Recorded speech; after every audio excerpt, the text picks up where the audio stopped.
Hello everyone, welcome to G Square. मैं हूं प्रशांत और आज के इस वीडियो में हम पढ़ेंगे एनर्जी के बारे में। अपने लास्ट लेक्चर में मैंने बताया था वर्क के बारे में, वर्क से रिलेटेड क्वेश्चंस भी किए थे हमने। अब हम पढ़ेंगे एनर्जी के बारे में। ठीक है, एनर्जी क्या होती है? As the name suggest, energy. किसी चीज़ को भी जीने के लिए एनर्जी चाहिए। ठीक है, प्लांट्स की बात करें तो उनको सनलाइट चाहिए, वाटर चाहिए एनर्जी के लिए। इसके अलावा हमने एनर्जी के बारे में पढ़ा है डिफरेंट टाइप्स ऑफ एनर्जी, जैसे कि साउंड एनर्जी, साउंड जो हमारी आवाज़ आती है उससे एनर्जी बनती है, साउंड एनर्जी। उसके अलावा लाइट एनर्जी जो हमें मिलता है हमारे नॉर्मल लाइट से या फिर सनलाइट से, ठीक है, जिससे हम देख पाते हैं। तो it's a kind of energy. Mechanical energy, फिर electrochemical energy, nuclear energy, various types of energy हमारे आसपास हैं जो हम यूज़ करते हैं और वो इंटर कन्वर्टिबल होते हैं। वो हम आगे पढ़ेंगे कैसे होता है ये। अभी समझना ये ज़रूरी है, जो हमने पढ़ना है अपने इस चैप्टर में वो है मैकेनिकल एनर्जी, जिसमें दो मेन टाइप ऑफ एनर्जी आता है, which is kinetic energy and potential energy. Okay, kinetic energy and potential energy में सबसे पहले समझेंगे काइनेटिक एनर्जी के बारे में। काइनेटिक एनर्जी नाम से समझ में आ रहा है कि काइनेटिक एनर्जी का मतलब क्या है। What is kinetic energy? Kinetic energy का मतलब है the energy which a body contains when it is in motion. Body का मोशन में होना बहुत ज़रूरी है जब हम काइनेटिक एनर्जी की बात करते हैं। ठीक है, अगर कोई बॉडी मूव कर रही है तो इसका मतलब उसके अंदर काइनेटिक एनर्जी है, वो काइनेटिक एनर्जी पजेस कर रहा है, इसलिए वो मूव कर रहा है।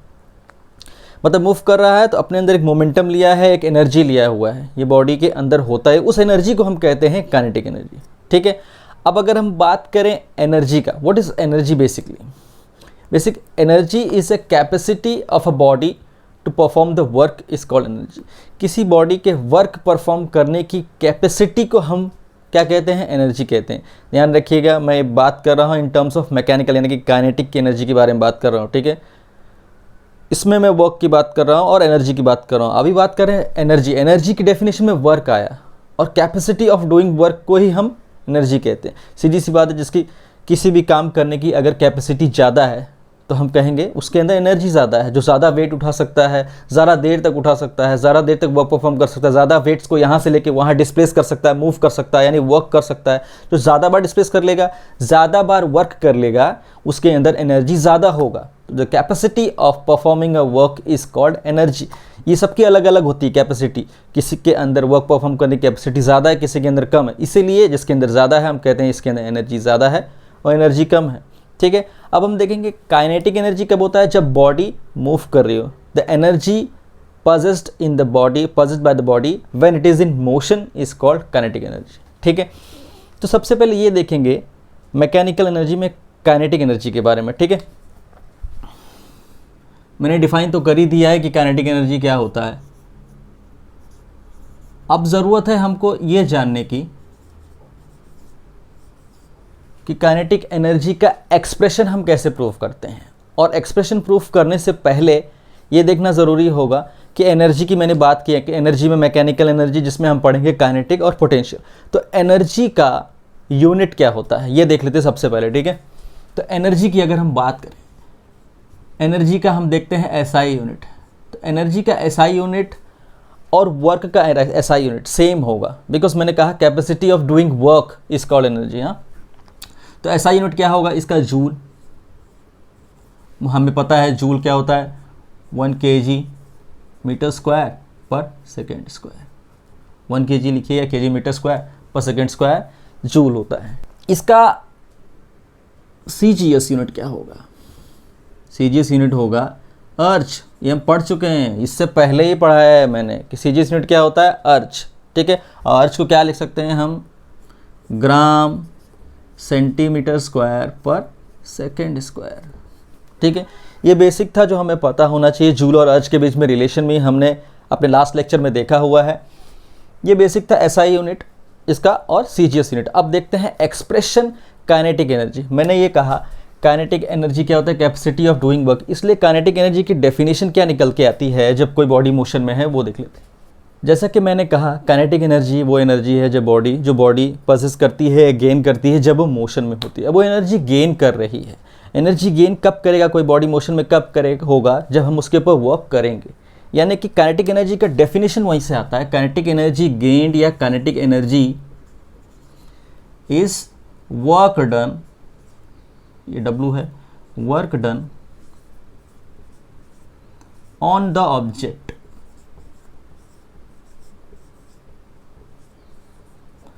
Kinetic energy gain is equal to work done on the object. किसी की भी बॉडी को, ऑब्जेक्ट को मैंने पकड़ा, बॉल, ठीक है, उसको एक जगह से लेके दूसरी जगह पर मैंने मूव किया, तो मैंने उसके ऊपर वर्क किया, और मूव कर जब मैंने किया तो उसके मूवमेंट की वजह से उसके अंदर काइनेटिक एनर्जी आई, काइनेटिक एनर्जी गेन किया उसने अपने मूवमेंट की वजह से। यानी कि काइनेटिक एनर्जी गेन या kinetic energy is actually a work done on the object, ठीक है। यानी कि हम वर्क डन निकाल लेंगे, वही इक्विवेलेंट टू होगा काइनेटिक एनर्जी, सीधी सी बात है। यानी कि यहाँ से यहाँ डिस्प्लेस करने के लिए जो मैंने वर्क किया था वही मेरा काइनेटिक एनर्जी है जो बॉडी गेन करेगा जब वह मोशन में होगा।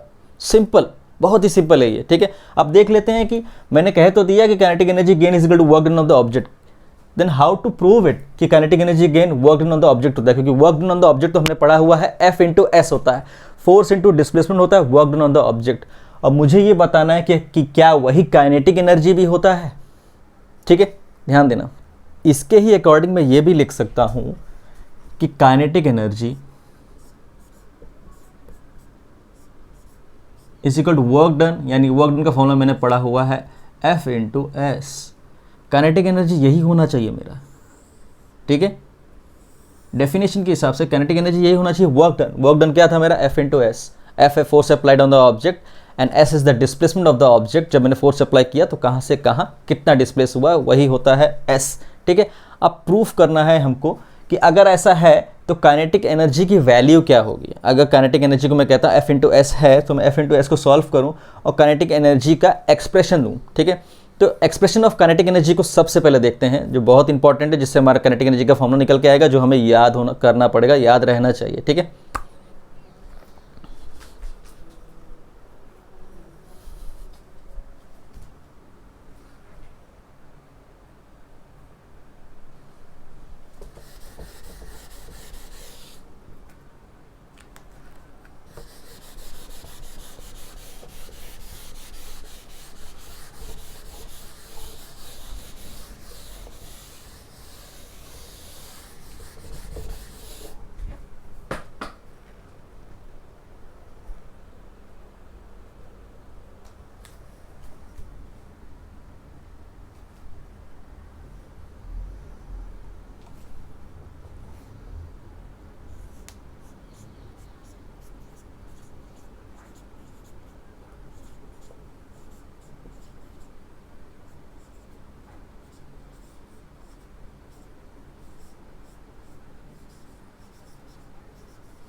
एक्सप्रेशन फॉर काइनेटिक एनर्जी बहुत इंपॉर्टेंट है, ये हमें पता होना चाहिए। एक्सप्रेशन फॉर काइनेटिक एनर्जी ये प्रूफ करेंगे हम लोग कि काइनेटिक एनर्जी का फॉर्मूला क्या होता है, ठीक है। उससे पहले एक कंडीशन बताएगा, जिससे मैंने काइनेटिक एनर्जी के बारे में आपको बताया था, काइनेटिक एनर्जी की मेन कंडीशंस क्या होती हैं, ठीक है। कोई भी बॉडी है, ठीक है, मैंने ले लिया कोई ऑब्जेक्ट हो गया मेरा ये, उसको मैंने मूव किया यहाँ से लेके यहाँ तक। मूव करने के लिए मैंने उस पर फोर्स अप्लाई किया F, ठीक है। इस बॉडी का मैंने मान लिया मास था M, मैंने फोर्स अप्लाई किया F और बॉडी यहाँ से यहाँ आ गई, ठीक है। मास तो उसका M ही रहेगा, ठीक है। इसका इनिशियल वेलोसिटी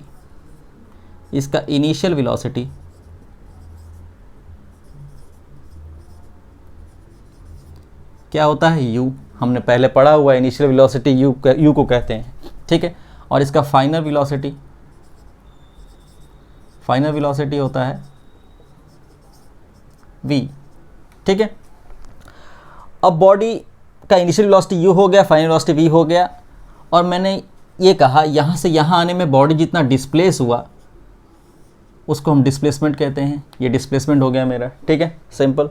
अब उसके बाद यहाँ t इक्वल टू 0 था मेरा, यहाँ पर ये F फोर्स मैंने इस तरफ लगाया, यहाँ पर t था 0 और यहाँ पे मैंने मान लिया t मेरा टाइम हो गया कुछ, t टाइम पे, ठीक है। यहाँ पर t 0 था, 1 2 3 हो गया t टाइम, यानी कि t 1 सेकेंड हो सकता है, 4 सेकेंड हो सकता है, 1 मिनट, 4 मिनट, 1 आवर, 2 आवर, कुछ भी हो सकता है, ठीक है। तो F फोर्स अप्लाई किया मैंने किसी m मास के ऑब्जेक्ट पे और वो यहाँ से यहाँ आ गया। कितना डिस्प्लेस हुआ, s डिस्प्लेस हुआ, t 0 पे गया और t टाइम पे यहाँ पहुँच गया, यानी कि उसको टाइम कितना लगा, t second, okay. Now initial velocity u, पहले ही मैंने बता दिया कि body was initially at rest. अगर बॉडी इनिशियली एट रेस्ट है तो u की वैल्यू क्या हो जाएगी, 0 हो जाएगी। बहुत सिंपल है ये, ठीक है। अगर बॉडी इनिशियली रेस्ट पे है तो u की वैल्यू क्या हो जाएगी, 0 हो जाएगी। यहाँ से यहाँ आने पर फाइनल वेलोसिटी कुछ होगा, उसका वैल्यू v है, v कुछ भी हो सकता है, बट इनिशियली तो मुझे कंफर्म है कि इनिशियल वेलोसिटी इज 0, ठीक है। तो इनिशियल वेलोसिटी 0 हो गया और यहाँ से यहाँ आने पर वेलोसिटी v हो गई। अब हमको देखना पड़ेगा कि कंडीशंस क्या क्या बनेगी इसके आगे, ठीक है। चलिए देखते हैं। काइनेटिक एनर्जी जो होगा मेरा, वो मैंने बताया था वर्क डन के बराबर होगा। ये हम लोग पहले देख चुके हैं डेफिनेशन वाइज, क्योंकि capacity of doing work is called energy और हमारा काइनेटिक एनर्जी उसी से निकला था। Kinetic energy is equal to work done on the object, okay. तो इसका मतलब अगर मुझे इसमें वर्क डन निकालना हो इस कंडीशन में, जब किस फोर्स लगा के मैंने किसी बॉडी को s डिस्प्लेस किया, ठीक है, तो मेरा वर्क डन क्या आएगा, क्योंकि वर्क डन ही काइनेटिक एनर्जी, वर्क डन क्या आएगा, F into S work done है। ये मेरा पहला इक्वेशन होना चाहिए। F into S work done हो गया। अब मुझे F की वैल्यू निकालनी है और S की value, F is the force and S is the displacement. अच्छा, मैंने बताया कि इनिशियल वेलोसिटी 0 थी और फाइनल वेलोसिटी यहाँ जाके वेलोसिटी क्या हो गई, v हो गई। यहाँ वेलोसिटी क्या थी, u थी। तो यहाँ u से v क्या हुआ, वेलोसिटी में चेंज आया। अगर वेलोसिटी में चेंज आया तो यहाँ पर एक चीज़ और आ जाएगी, वो होगी एक्सेलरेशन। ठीक है, ए से डिनोट करते हैं इसको। What is acceleration, change in velocity per unit time. T time में वेलोसिटी, t0 से t टाइम में वेलोसिटी 0 से v हो गया, तो यानी कि एक्सेलरेशन a आया। बॉडी के अंदर एक्सेलरेशन भी आएगा, ठीक है। तो F इंटू एस देख लेते हैं। सबसे पहले फोर्स निकालते हैं। हमने पढ़ा है न्यूटन का सेकेंड इक्वेशन जो लॉ में था। क्या था सेकेंड लॉ में, F is equal to m into a. ये हमने पढ़ा हुआ, इसको इक्वेशन 2 मान लेंगे। Simple, F is equal to m into a. m क्या है, mass of the object, a is the acceleration जो बॉडी के अंदर आया जब वो यहाँ से यहाँ मूव किया। एक्सेलरेशन क्यों आया, मैंने बताया क्योंकि वेलोसिटी में चेंज हुआ, ठीक है। अब ये हो गया, मुझे F के लिए तो मिल गया। अब मुझे निकालना है S निकालने के लिए मुझे न्यूटन का सेकंड लॉ नहीं लेना होगा, सेकंड इक्वेशन लेना पड़ेगा। ध्यान देना, हाँ, ये मेरा हो गया सेकंड लॉ वाला काम। अब मैं निकालूंगा according to second equation of motion, ठीक है। जो क्या होता है पता होना चाहिए आप लोगों को, S is equal to ut plus half AT square. ये हम लोग पढ़े हुए हैं अपने पिछले चैप्टर में। S डिस्प्लेसमेंट है, u initial velocity, t is the time taken for the displacement, a is the acceleration in the body and again t here is the time. So यहाँ पर s की वैल्यू क्या आएगी, s वही है displacement, s की value क्या आ जाएगी, ये तो ज़ीरो हो जाएगा, plus half A T square, यानी कि s की वैल्यू क्या आ गई, half A T square, s की वैल्यू आ गई half A T square, f की वैल्यू आ गई m इंटू ए, इसको मैं ले लेता हूँ इक्वेशन 3, मुझे s की वैल्यू मिल गई यहाँ पर, यहाँ f की वैल्यू मिल गई। अब इन दोनों वैल्यू को लेके मैं इसमें डालता हूँ, ठीक है। करना क्या है, putting the value of equation 2 and equation 3 in equation 1, simple, बहुत ही सिंपल था ये, यहाँ करते हैं इसको, ठीक है। यहाँ मैं लिख देता हूँ पुटिंग वैल्यू ऑफ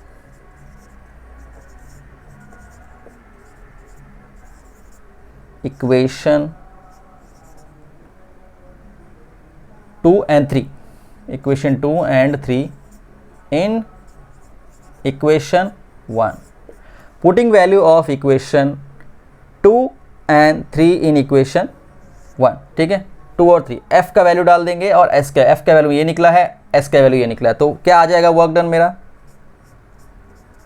f की जगह लिख देंगे m इंटू ए और s की जगह मैं लिख दूंगा हाफ ए टी स्क्वायर, ये मेरा आ जाएगा f is equal to w is equal to sorry m a into a क्या हो जाएगा a स्क्वायर, यानी कि 1/2 को आगे लेकर मैं ले लूँ तो a इंटू टी का होल स्क्वायर बन जाएगा, half m a into T का होल स्क्वायर, क्योंकि a भी 2 बार आ गया, टी स्क्वायर पहले से था, a into A square and T square, तो a इंटू टी का स्क्वायर, a इंटू टी का स्क्वायर का मतलब क्या हुआ, a स्क्वायर टी स्क्वायर, ठीक है। ये मेरा आ गया equation 4।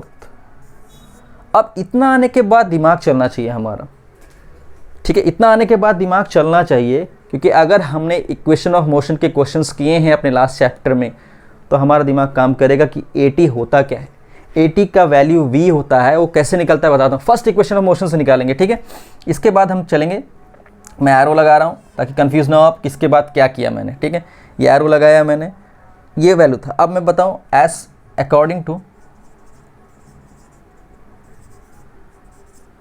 First equation of motion, first equation of motion के हिसाब से, according to first equation of motion, इसके ही लिए क्या हो जाएगा, v की v is equal to u plus a t, u की वैल्यू मुझे पता है 0 है, ए टी, तो v इक्वल टू क्या आ गया, a इंटू टी, तो यानी कि AT की जगह मैं क्या लिख सकता हूं, V लिख सकता हूं, AT की जगह डायरेक्ट क्या आ सकता है, V आ सकता है। ये था इक्वेशन 5। अभी पुटिंग वैल्यू फ्रॉम इक्वेशन 5, ठीक है, यही 5th की वैल्यू मैं यहां पर रख दूंगा, क्या हो जाएगा, AT की जगह मैं V लिख सकता हूं, क्योंकि V is equal to AT होता है as per first equation of motion, तो क्या आ जाएगा, W is equal to half m v square, ये होगा मेरा वर्क डन जब बॉडी मोशन में है, और इसी को मैं कहता हूं काइनेटिक एनर्जी, ठीक है, ये बहुत इंपॉर्टेंट है, हाफ m v स्क्वायर, जिसको हम काइनेटिक एनर्जी भी कहते हैं, यानी kinetic energy is equal to work done है, और जिसके लिए हमने फॉर्मूला निकाल दिया, जिसके अंदर वेलोसिटी आना ज़रूरी है और मास आना ज़रूरी है, क्योंकि बॉडी, ये वेलोसिटी बताता है कि बॉडी जब मोशन में है काइनेटिक एनर्जी का एक्सप्रेशन तभी निकल के आएगा, ठीक है। यानी कि काइनेटिक एनर्जी किस पर डिपेंड कर रहा है, इनिशियल वेलोसिटी पे डिपेंड नहीं कर रहा है, इस केस में डिपेंड किस पे कर रहा है, बॉडी के मास पे और बॉडी के वेलोसिटी पे, मास पे डायरेक्टली डिपेंड कर रहा है। यहाँ इसको देख लेते हैं बहुत अच्छे से हम लोग, ठीक है। जैसा कि मैंने बताया यहाँ पर कि वर्क डन आया हाफ m v स्क्वायर, जो कि काइनेटिक एनर्जी के बराबर, क्योंकि कंडीशन हमारी बॉडी जब मोशन में था तब के लिए है, तो काइनेटिक एनर्जी की वैल्यू आ गई हाफ m v स्क्वायर। यहाँ से हम देखते हैं काइनेटिक एनर्जी की वैल्यू आ गई हाफ m v स्क्वायर, यानी कि काइनेटिक एनर्जी किस पर डिपेंड कर रहा है, प्रोपोर्शनल कर रहा है मास के, और काइनेटिक एनर्जी प्रोपोर्शनल कर रहा है v स्क्वायर, यानी कि वेलोसिटी के स्क्वायर पे। यानी कि अगर मैं बॉडी का मास डबल कर दूं तो काइनेटिक एनर्जी कितनी हो जाएगी, अगर मैंने m को 2m कर दिया तो काइनेटिक एनर्जी भी 2m हो जाएगा। ये क्वेश्चंस बहुत पूछा जाता है। If the mass is been doubled the kinetic energy will be doubled, tripled या 4 टाइम्स क्या हो जाएगा, या सेम रहेगा।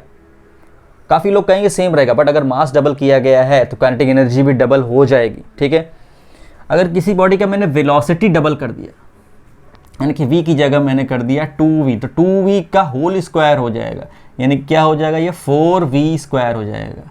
यानी कि कितना टाइम्स हो जाएगा, 4। वेलोसिटी अगर मैंने डबल किया तो काइनेटिक एनर्जी कितना हो जाएगा, 4 टाइम्स हो जाएगा। वेलोसिटी डबल तो 2 का स्क्वायर 4, यानी कि काइनेटिक एनर्जी 4 टाइम्स हो जाएगा। वेलोसिटी अगर 3 टाइम्स कर दिया तो 3 का स्क्वायर 9, काइनेटिक एनर्जी 9 टाइम्स आ जाएगा। ठीक है, ये ध्यान देना होगा क्योंकि इस पे बेस्ड क्वेश्चंस आता ही आता है। ओके, तो चलिए आगे बढ़ते हैं। काइनेटिक एनर्जी मैंने देख लिया, आगे बढ़ते हैं second form of mechanical energy which is called potential energy. बहुत इंपॉर्टेंट है ये पोटेंशियल एनर्जी। ठीक है, चलिए देखते हैं। पोटेंशियल एनर्जी बॉडी के स्टेट के वजह से होता है, एक स्पेसिफिक स्टेट बॉडी का। अगर मैं कहूँ धनुष बाण की, हम जब उसको खींचते हैं, खींचने तक अगर मैं बस इस तरफ ध्यान रखूँ, खींच के रखा हूँ मैं, तो उसके अंदर एक एनर्जी है कि हमें खुद फील होता है कि एक एनर्जी उसके अंदर आ गई। जैसे ही मैं उसको छोड़ूंगा, उस जो एनर्जी मैंने उसके अंदर भरी है, बेसिकली उसके अंदर मैंने एनर्जी स्टोर किया, मैंने उसको खींच के उसके अंदर एनर्जी स्टोर किया। तो whenever energy is been stored in the body, तो हम कहते हैं उस एनर्जी को पोटेंशियल एनर्जी। जो बॉडी की एक स्पेसिफिक स्टेट से आता है, उसको मैंने खींचा, उसके स्टेट को चेंज किया ना, नॉर्मल था, उसको मैंने खींचा, धनुष को बाण लगाकर खींचा, तो उसके अंदर एक एनर्जी आया। इस तरह से अगर हम ले लें नॉर्मल स्प्रिंग अगर ऐसे रखा हुआ है, स्प्रिंग को मैं बेंड कर सकता हूँ या दबा सकता हूँ, इसको नहीं दबा पाऊंगा, स्प्रिंग बेंड हो जाती है। बेंड होने के बाद I will feel a kind of energy in my hand कि हाँ इसके अंदर कुछ एनर्जी है, कि छोड़ते ही ये वापस अपने स्टेट पे जाएगा। यानी कि इसके अंदर मैंने एक एनर्जी स्टोर कर दी इसको दबाने के बाद, या मैंने खींचा तो भी मैंने उसके अंदर एनर्जी स्टोर कर दी वापस अपने स्टेट पे आने के लिए। यानी कि जब बॉडी की स्पेसिफिक स्टेट को हम चेंज करते हैं या उसके अंदर एनर्जी स्टोर करते हैं तो उसको कहते हैं पोटेंशियल एनर्जी। ठीक है, so what is by definition को हम कहेंगे the energy stored in the body because of its specific state और position is called potential energy। बहुत इंपॉर्टेंट है, बॉडी के अंदर एनर्जी स्टोर हुआ है उसके स्पेसिफिक स्टेट या पोजीशन की वजह से, तो कहते हैं ये एनर्जी जो उसके अंदर स्टोर है it is a potential energy. ठीक है, मैकेनिकल फॉर्म में अगर हम देखेंगे इसको, किसी भी कोई हमारे बिल्डिंग्स में ऊपर पानी स्टोर किया जाता है टैंकर्स में। ठीक है, टैंक में अगर पानी स्टोर है तो उसको नीचे लाने के लिए हम कोई मोटर नहीं चलाते हैं, चढ़ाने के लिए हम मोटर चलाते हैं, मैकेनिकल एनर्जी का यूज़ करते हैं। ठीक है, लेकिन भर दिया एक बार ऊपर पानी, फिर सिर्फ हम टैप ऑन करते हैं और पानी नीचे आ जाता है। ठीक है, यानी कि किसके हेल्प से, with the help of gravity, gravitational pull. किसी भी ऊपर रखी हुई चीज़ को अगर वो फ्री फॉर्म में है तो नीचे आ जाएगा, कोई भी चीज़ हम ड्रॉप करते हैं तो वो नीचे आता है because of the gravitational pull of the earth. तो उस वजह से वाटर इजीली आ पाता है। तो यानी कि बेसिकली पानी के ऊपर चढ़ाकर मैंने उस पानी के अंदर क्या भर दिया, पोटेंशियल एनर्जी भर दिया। अब उसको अगर कोई भी फ्री स्टेट में छोड़ेगा तो नीचे अपने आप आएगा, सीधी सी बात है। यानी कि मैंने उसका स्टेट चेंज किया ना, उसको ऊपर लेके गया h हाइट पे और स्टोर कर दिया, तो यानी कि इसके अंदर मैंने एक पोटेंशियल एनर्जी भरा, स्टोर किया। ओके, जैसे मैंने धनुष में बताया, वैसे मैंने अगर किसी भी ऑब्जेक्ट की बात करते हैं, चलो मैंने अभी बताया एनर्जी क्या होती है, हमने अभी पढ़ा एनर्जी क्या होती है। एनर्जी क्या होती है, वर्क डन के बराबर। ठीक है, work done on the object. अब यहाँ पर पोटेंशियल एनर्जी भी हमारा वही होना चाहिए, work done on the object. ठीक है ना, वर्क डन ऑन ऑब्जेक्ट। अब इस केस में जो मैंने कहा मैकेनिकल एनर्जी के फॉर्म में, कोई भी ऑब्जेक्ट है यहाँ रखा हुआ है, ठीक है, इसका मास है m, इसको मैंने उठाया, अभी तो रेस्ट फॉर्म में है ये, इसको मैंने उठाया और उठा के मैं ले गया, इसको यहाँ पर रख दिया मैंने। ठीक है, यहाँ से मैं इस मास को यहाँ पर ले गया, तो मैं कितना ऊपर लेके गया, मैं मान लेता हूँ इसको मैं ले गया h हाइट पे, h हाइट पे मैं इसको ले गया, और ये हाइट पे लेके जाने के लिए मुझे वर्क करना पड़ा। ठीक है, वर्क करना पड़ा। वर्क का मतलब क्या है, वर्क का मतलब है F इंटू एस। मैंने पढ़ा है वर्क का मतलब F इंटू एस। फोर्स जिसके अगेंस्ट मैंने काम किया है, जिस को लगा कर मैंने काम किया, ये बताना यहाँ ज़रूरी है। यहाँ मैंने फोर्स के अगेंस्ट में काम किया, क्योंकि एक फोर्स तो पहले से लग रहा था बॉडी, जैसे ही मैं हाथ में लूँगा उसके ऊपर एक फोर्स लगेगा विच इज़ m इंटू जी, ठीक है, ड्यू टू ग्रेविटेशनल फोर्स। इसके ऊपर फोर्स क्या लगेगा, m इंटू जी। ये यहाँ से उठाते ही लगने लगेगा ये फोर्स डाउनवर्ड, ठीक है। ये फोर्स इसके ऊपर लगेगा रेगुलर, जब मैं इसको यहाँ से यहाँ लेकर जाता रहूँगा उस टाइम में फोर्स लगता ही रहेगा, और उस फोर्स के अगेंस्ट में काम कर रहा हूँ, इसलिए तो मैं उठा के उसको ऊपर लेके जा पा रहा हूँ। और कितना ऊपर लेके गया मैं, h। अब कितना ऊपर लेके गया h, यानी कि मैंने डिस्टेंस कितना कवर किया इस ऑब्जेक्ट के लिए, इट इज़ h, यानी कि s की वैल्यू क्या है, यहाँ पर h है, और f की वैल्यू क्या है, mg है। यानी कि पोटेंशियल एनर्जी का फॉर्मूला क्या निकल के आएगा, F is equal to mg और S is equal to h, ठीक है। यानी कि मैं कह सकता हूँ potential energy is given by mgh। Simple है, इसका एक्सप्रेशन ज़्यादा सिंपल था, ठीक है, लेकिन इसके ऊपर क्वेश्चंस बहुत अच्छे आते हैं। बढ़ते हैं अपने अगले टॉपिक की तरफ, जो है transformation of energy. Transformation of energy, जैसा कि नाम में ही आ रहा है, एनर्जी का ट्रांसफॉर्म होना। एनर्जी किसी एक फॉर्म से दूसरे फॉर्म में ट्रांसफ़र होती है, उसे हम कहते हैं transformation of energy. Transformation of energy में बेसिकली अगर हम बात करें सिर्फ हमारे इलेक्ट्रिकल एनर्जी से ही स्टार्ट कर देते हैं। हमारे इलेक्ट्रिकल एनर्जी से ही मुझे अभी क्या मिल रहा है, लाइट मिल रहा है, ठीक है। इलेक्ट्रिकल एनर्जी से मैं इस साउंड को भी रिकॉर्ड कर पाता हूँ, ठीक है, कर पाता हूँ, साउंड को ट्रैवल कर पाता हूँ। अगर मैं किसी स्पीकर में बोल रहा हूँ दूसरे तक ले जा पाता हूँ with the help of electrical energy, ठीक है। तो मुझे क्या मिला, लाइट मिला, फिर मुझे साउंड एनर्जी मिला, light energy with the help of electrical energy, sound energy with the help of electrical energy. फिर उसके बाद हम हीटर्स यूज़ करते हैं with the help of electrical energy, heating, यानी कि हीट एनर्जी भी मुझे मिलता है with the help of electrical energy, ठीक है। उसके बाद घर में अगर फ़ैन चल रहा है तो ये क्या हुआ था, क्या है, मैकेनिकल फॉर्म, मैकेनिकल एनर्जी मिला ना, घुमाने के लिए यूज़ हो रहा है, यानी इलेक्ट्रिकल एनर्जी को मैंने मैकेनिकल एनर्जी में भी चेंज किया।